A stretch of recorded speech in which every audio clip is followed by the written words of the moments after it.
Good morning. Welcome to the Long Live Alternative Parties podcast. Free Press Media Press Inc., an alternative parties books publisher, sponsors this podcast. I'm Andrew Bouchard. Welcome to the Long Live Alternative Parties podcast. Today we have Eric Larson, who is a Libertarian Party member. He has worked with the Justin Amash campaign. He's a big supporter of Justin Amash. So welcome to the podcast, Eric. Thanks so much for having me. Excellent. Let's get started by you kindly giving us an introduction to yourself, a brief biographical sketch. Well, I'm an anesthesiologist in private practice. I've been here in West Michigan, which is the Grand Rapids area, for about 17 years now. I grew up in Michigan. I did my residency and medical school training at the University of Iowa. I did my undergraduate at the University of Michigan in engineering. And I've probably been a libertarian since college. It was back at the University of Michigan, and I don't think really anyone knew what that was.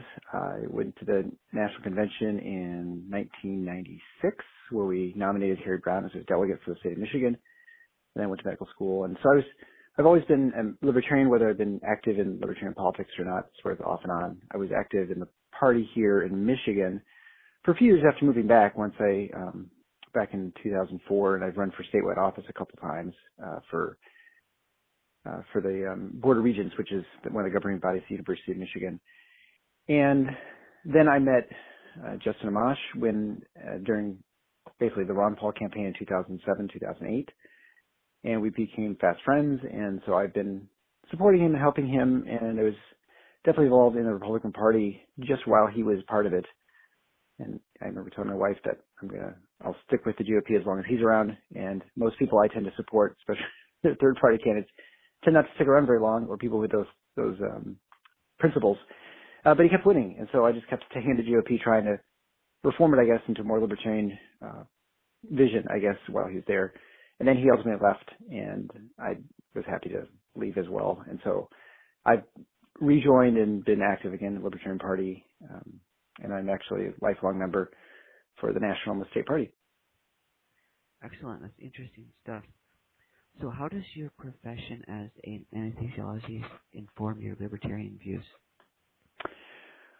Well, nothing particular, but I think, whatever you do in life, it is a lens with which it changes the lens with what you see the rest of the world. And so obviously I'm in medicine, and I don't know that anesthesia is specifically geared towards any sort of political philosophy, but it certainly exposes you to all the problems with government, especially, and regulations and rules and things that don't make any sense, and with the healthcare system in general, the third-party payer system, whether parts are nationalized, government payers.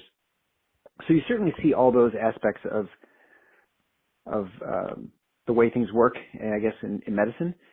And so it's easy to use your libertarian, I guess, sensibilities to construct better ways of doing things, and it's part of the reason why I started my one podcast.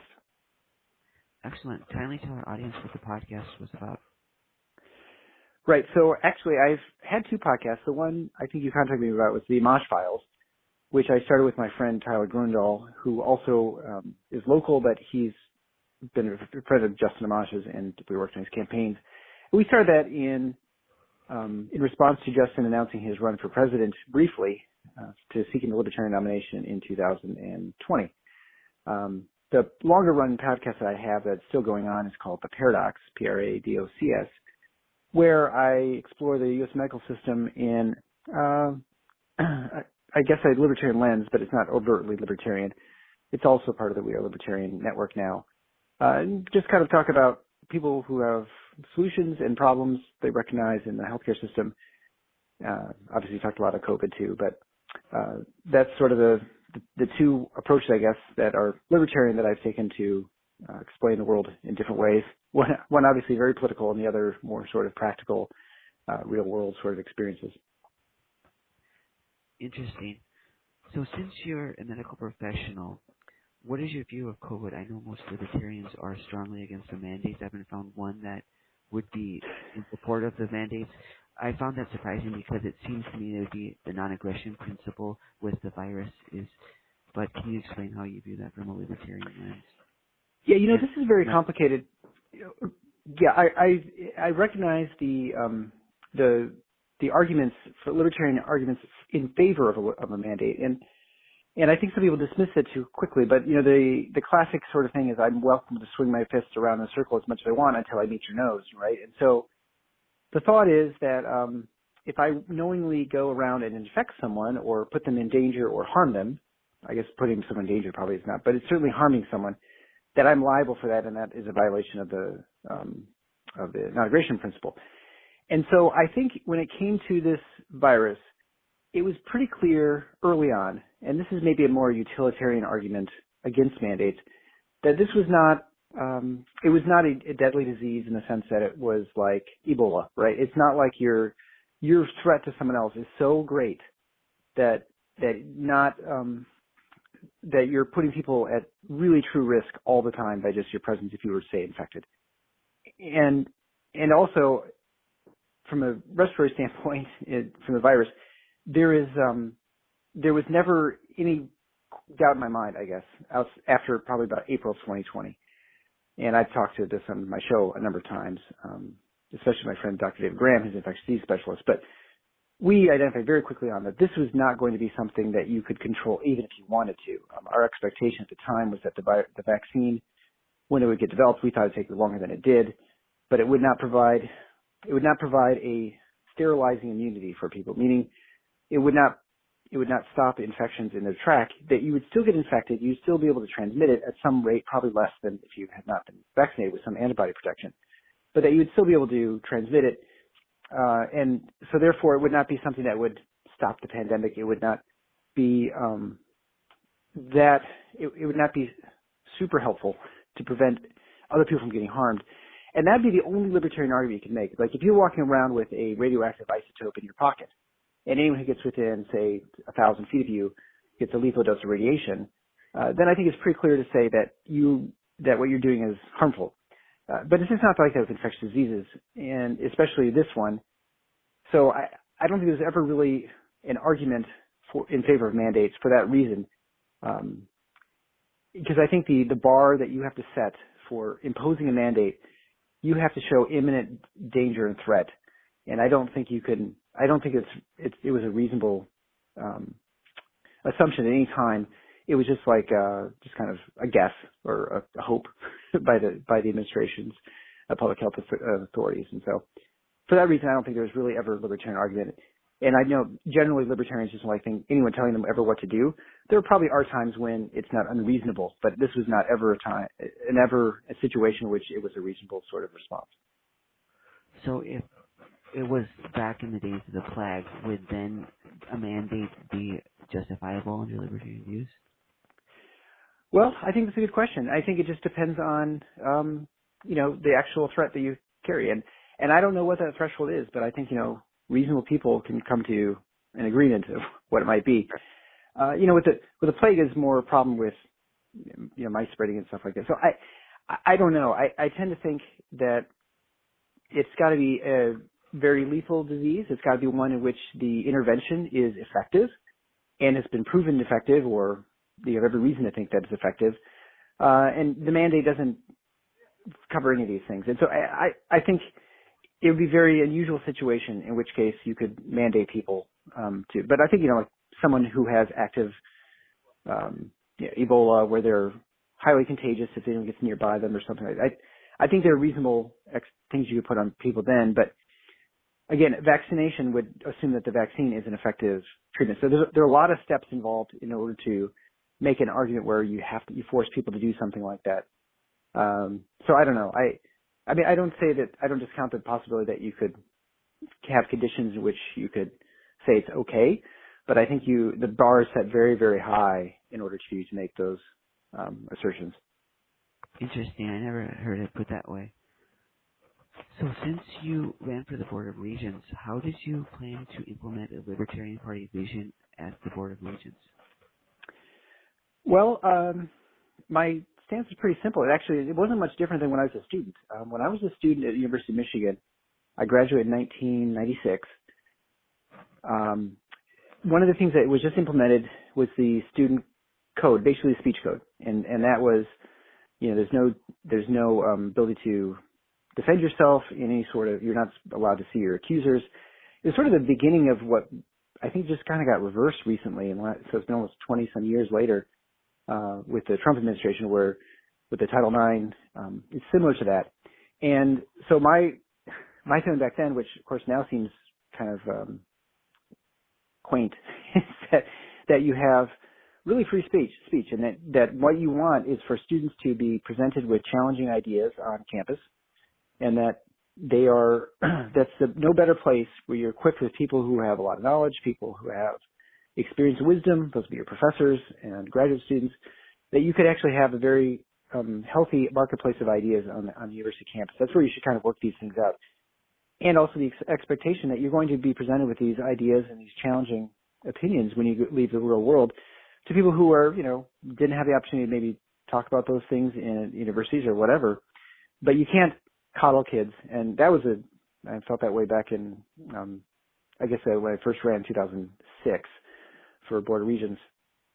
Also the other sort of standard libertarian things were, keep tuition low, to make sure that we try and eliminate a lot of the administrative positions of the universities because there's significant inflation with tuition. So those are the things I was looking to sort of accomplish. The more controversial one is obviously just saying that I think we should allow people to express themselves a lot more on campus. And now you're definitely seeing that position maybe even more important than it was back when I ran 15 years ago. So what arguments did they put forth against why you shouldn't allow people to have free speech on campus, and how did you counter those arguments?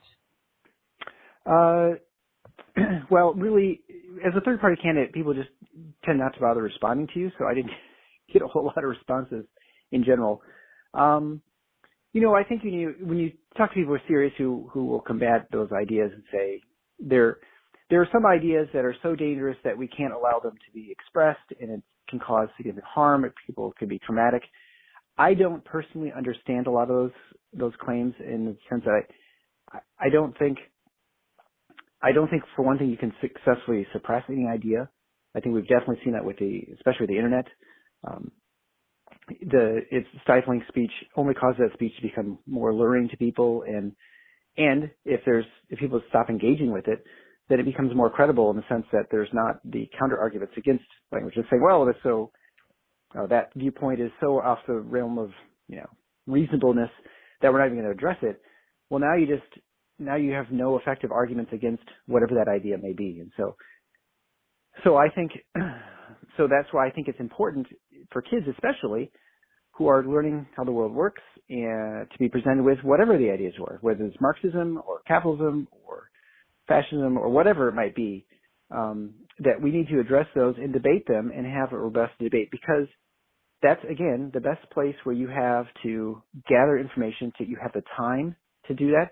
You don't have time when you're an adult, usually, when you've got a job and doing a bunch of other things.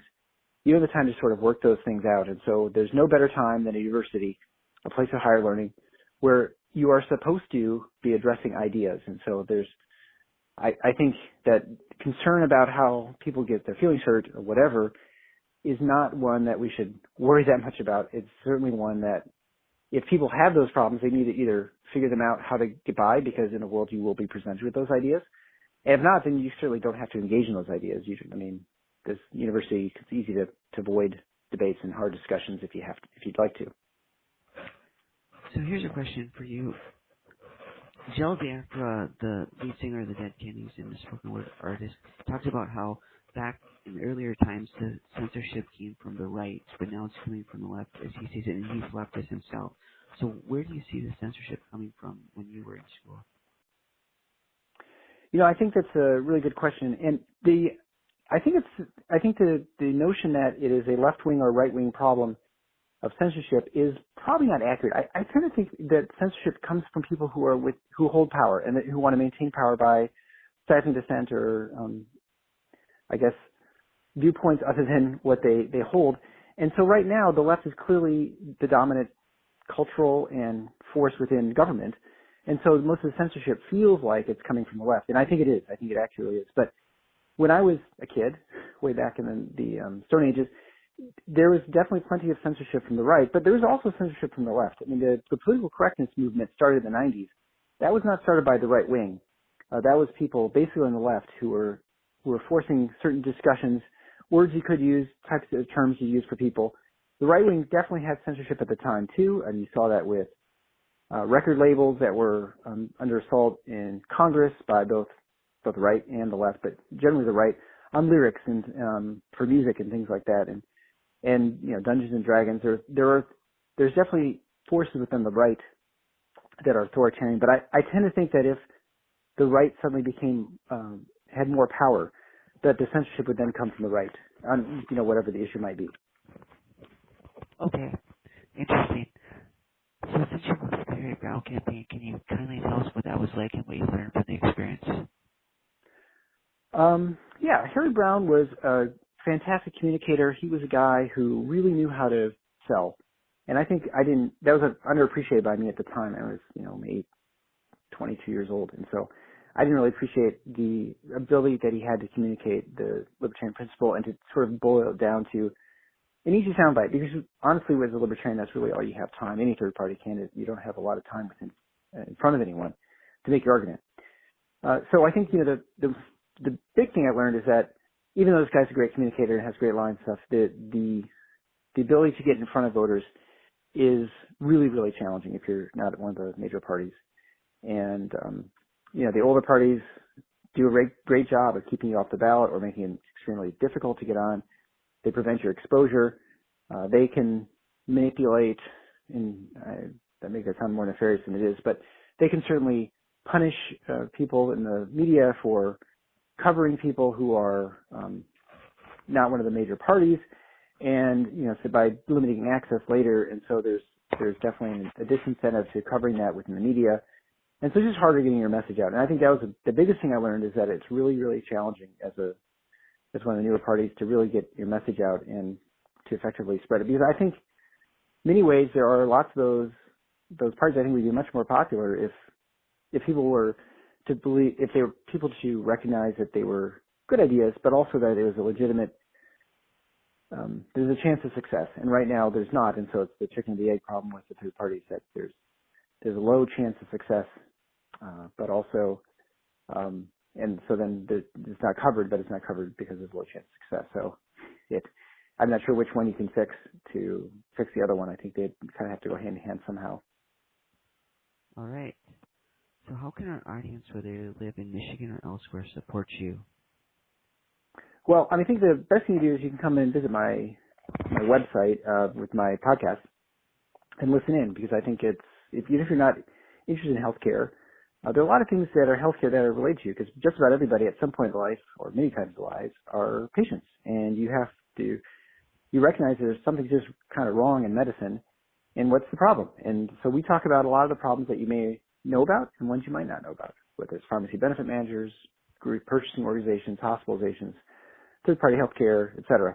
And so I think a lot of those things are things that would interest someone who is maybe not even in the medical field. But if you are, you're going to get a lot better insight into why things aren't working the way you want. So I'd recommend I'll visit my website at theparadox.com. That's the Paradox, and Paradocs, sort of a play on words, where I talk to another physician.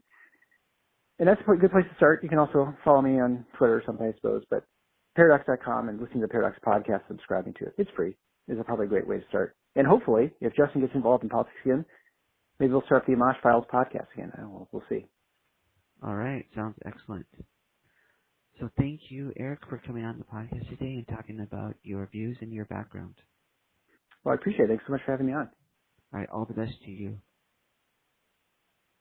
Take care. Okay. Thanks. Bye. Bye now.